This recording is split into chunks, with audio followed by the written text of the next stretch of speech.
नमस्कार मित्रांनो, गुवाहाटीतील विक्रमी पराभवानंतर दक्षिण आफ्रिकेविरुद्ध 2-0 अशी कसोटी मालिका गमावल्यामुळे भारतीय संघाच्या सततच्या खराब कामगिरीसाठी प्रशिक्षक गौतम गंभीर यांची हकालपट्टी करणे किंवा कसोटीसाठी वेगळा प्रशिक्षक नेमणे आवश्यक आहे, अशी चर्चा जोर धरू लागली आहे. तर काय सांगते गौतम गंभीरची प्रशिक्षक पदाची कामगिरी, तेच आजच्या व्हिडिओतून जाणून घेऊ.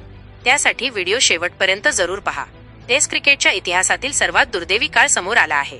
दक्षिण आफ्रिकेने टीम इंडियाचा पराभव करून 25 वर्षांनंतर रेकॉर्ड रचला आहे. तब्बल 408 धावांनी टेंबा त्याच्या संघाने टीम इंडियाचा घमंड मोडला. हे सगळं गौतम गंभीरच्या कार्यकाळात घडत आहेत. त्यामुळेच या पराभवाचे खापर देखील त्याच्याच माथी मारले जात आहे. 2012 ते 2024 मध्ये न्यूझीलंड विरुद्ध झालेल्या कसोटी मालिकेपूर्वी टीम इंडियाने घरच्या मैदानावर एकही कसोटी मालिका गमावली नव्हती.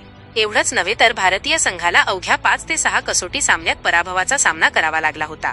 पण गंभीरच्या कार्यकाळात फक्त 12 महिन्यात 5 टेस्टसह 2 मालिकांमध्ये भारताचा लाजिरवाणा पराभव पाहायला मिळाला.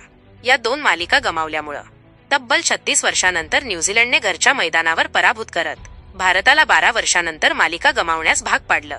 ही मालिका भारतासाठी पहिलीच क्लीन स्वीप मालिका ठरली. तर आफ्रिकेने देखील भारताला 25 वर्षांनंतर घरच्या मैदानावर पराभूत केले. त्यामुळे गंभीरच्या प्रशिक्षक पदाच्या कार्यकाळात भारताला मोठमोठे धक्के बसले आहेत. गंभीर मुख्य प्रशिक्षक झाल्यापासून टीम इंडियाचा कसोटी रेकॉर्ड मजबूत राहिलेला नाही. आतापर्यंत गंभीरच्या प्रशिक्षणाखाली भारताने 19 कसोटी सामने खेळले आहेत.